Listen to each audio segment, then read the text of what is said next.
This is part B, where we focus on simple quantitative discrete data. We're going to look at frequency diagrams, column graphs, outliers, distribution, and percentages.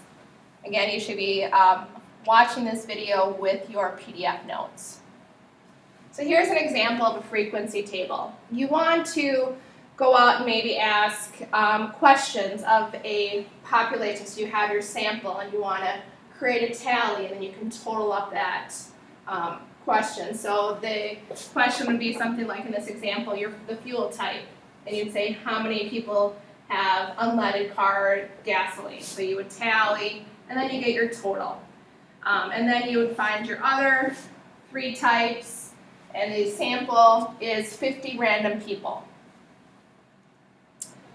Another way is to then organize that data and display that data with a column graph. You've seen these before in your previous classes. I just want to kind of touch and base with you some of the things that you will need to have on a column graph if you were to display that data. You can read that on your own. And then I just threw up an example here of a couple column graphs. And you could ask questions about it. Here's one on Andy's spelling results from term 1, or our favorite fruit, year 3. You could, read how many people like apple. 5. All right. The next one is a column graph converted into a frequency polygram. Take the column graph on the previous slide. I just grabbed this, and you want to find the midpoints. So you have column graph 2, 3, 4. So you have your column graph, and then you just do the midpoints, and you create this. And it looks like kind of a cute little bell curve there. So that's the number of peas in a pod without fertilizer. Just a quick example there of a frequency thing where you take the midpoints and connect the dots.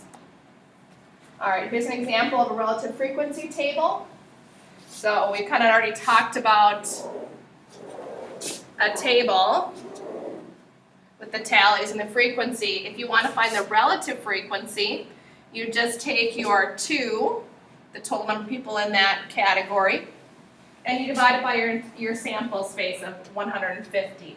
So there's 2 divided by 150, and you get a decimal. What that is 1.3%. Okay.